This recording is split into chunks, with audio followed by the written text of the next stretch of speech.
Hey guys, what's up? It's Isaac, and it is currently about midnight, and I am in the process of moving out of my college dorm. As you can see, it's kind of bare. But I wanted to talk about my experience with top surgery and how that went.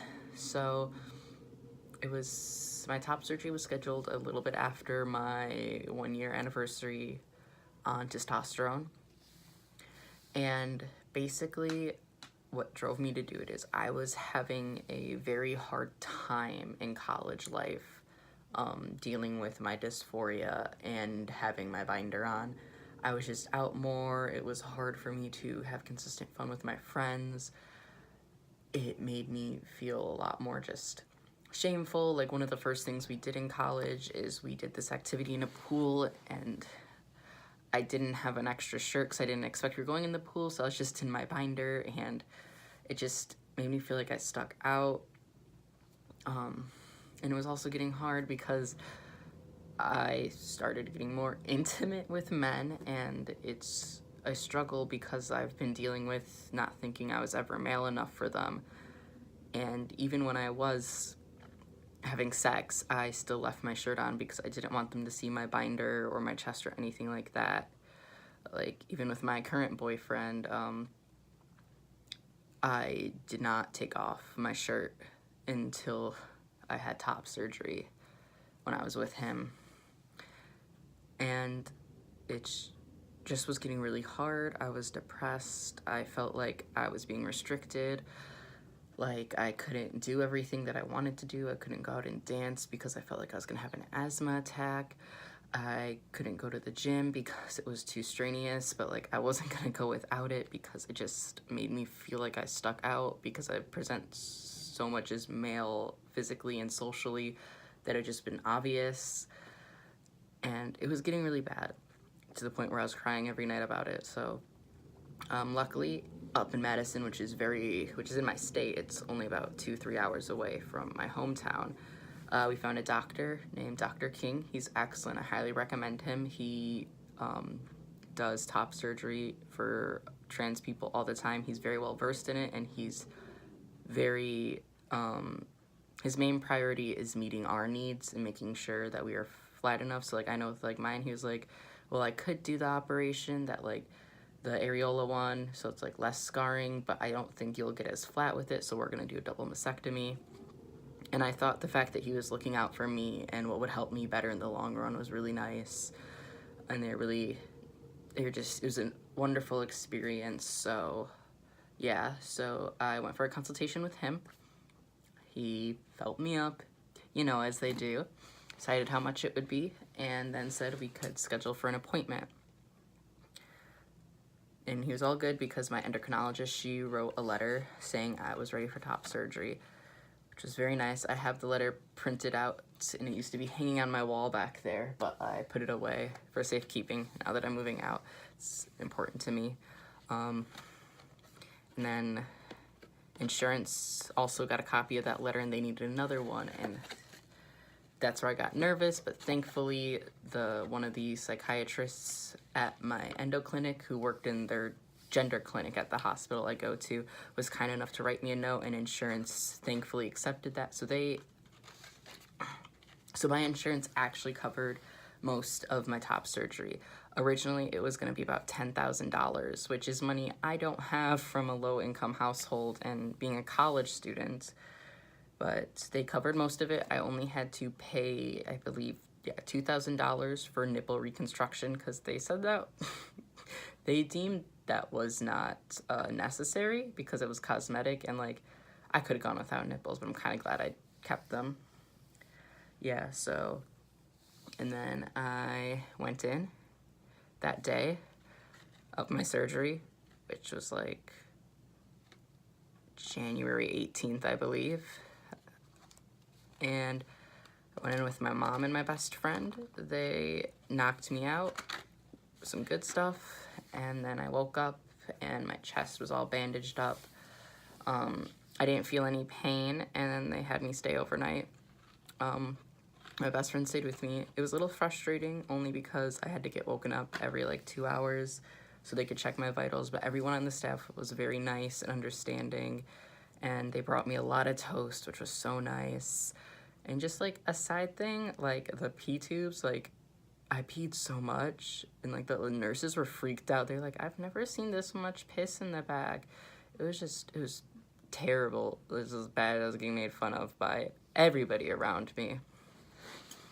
But yeah, and then the next morning, I went back to his office after, after they took out my drains and stuff in the morning.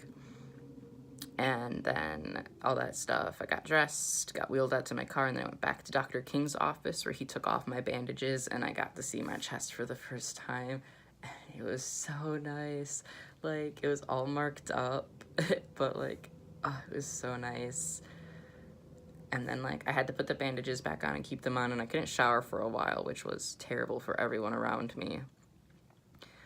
But it feels so good, and I'm just really happy about it. And now it's great, but throughout my recovery, I personally didn't feel any pain. Like, I only used painkillers the first night to help me sleep a little bit better, but otherwise I experienced no pain. But I also have a really high pain tolerance, because I know some people are like, oh, I was in so much pain I could barely move, but like literally right after, like, I could walk around, I was fine. Like, I was not uncomfortable or like in pain in the slightest. I'm a theater production major, and I was building stuff, and like I wasn't really supposed to lift things, but like I still had like full range of my arms, and you're really supposed to just like not be able to like, you know, be doing that, but like I was able to, so it didn't hinder like any of my schoolwork or anything. But yeah, so overall my experience was really good, like crazy good. Like, everyone was so nice. Money worked out in my favor. Recovery was crazy good. Like, oh my god, I'm so glad there wasn't that much pain or discomfort, because I got it right at the end of my winter break of my first semester. And yeah, but it was really great. And so now I guess I'll show my stuff. I'm 4 months post-op now, so okay. So I had a double mastectomy, so these are my scars right now. They go here. This is where the drain was inserted, and there's where the other one was. I think they're healing up pretty nice. There's some spots where like they're healing a bit more, like right here and right here and stuff, but I don't mind the scars. I think they're pretty cool looking, actually, but I still like lotion them and stuff so they can heal up nice. My nipples, I'm satisfied with them. They're both a little bit different. Like, this one's pretty flat, as you can see, and this one's a little bit more up. I think it's because I was showering after, like, I was able to, and I kind of ripped my stitches out of this one, so the one's a little bit messed up. But overall, I'm really satisfied with my chest. I really like how flat I am. I think it works well. I feel a lot better about being in shirts, and stuff like concerts and class and work have become a whole lot easier, and I'm just really happy. I am so much more comfortable with my body and who I am, and there's no longer that disconnect. Let me tell you, it's summer now. I love being shirtless. It feels so good. Just to have that weight lifted off my shoulders, and I finally feel like I can really like get out there and do things I want to do. So yeah, it was a really good experience. So if you're getting your top surgery soon, just know I'm so happy for you. Like, it's just such a freeing feeling, and it's just amazing. And if you aren't there yet, don't feel discouraged. Sometimes it takes time. Sadly, it's not as easy as we'd all like to be. I was really blessed that my process was a lot easier than I know some people's are, but you will get there and you'll be able to do it. You just have to wait a little bit. And honestly, it sucks. I can't think of anything uplifting to say about that, but other than you will get there. I know it feels like it's so far away, especially when you just sit there suffering, but you're gonna get to one day be able to just like lie shirtless and like wear whatever shirt you want and not have to spend like 20 minutes being like, is that good? Is that fine? Or like, you'll be able to thrive the way you're supposed to. But yeah, sorry if this video is kind of a mess. It's really late, but I drank a green tea, like Arizona green tea, so now I'm really awake, but I'm still kind of like, because I just haven't been sleeping or whatever. But yeah, so I'm gonna put some pictures from my process at the end of this video, and because I'm lazy and also, yeah, I'm just lazy, there's no other excuse, I didn't want to like insert them through the video, so I'm just gonna put a little slideshow of me like about to go into surgery, after surgery, and like some update pictures that happened throughout that I've been taking throughout. So that, and I'll see you guys next time. You can subscribe if you want to see the rare times I do upload videos. I'll try to do some more over the summer because I'll have time, but I'm going to be really busy. And if you have questions about top surgery or transitioning or coming out or anything trans related, or just need anything really, you can hit me up on Tumblr, Instagram, or Instagram. But yeah. See ya.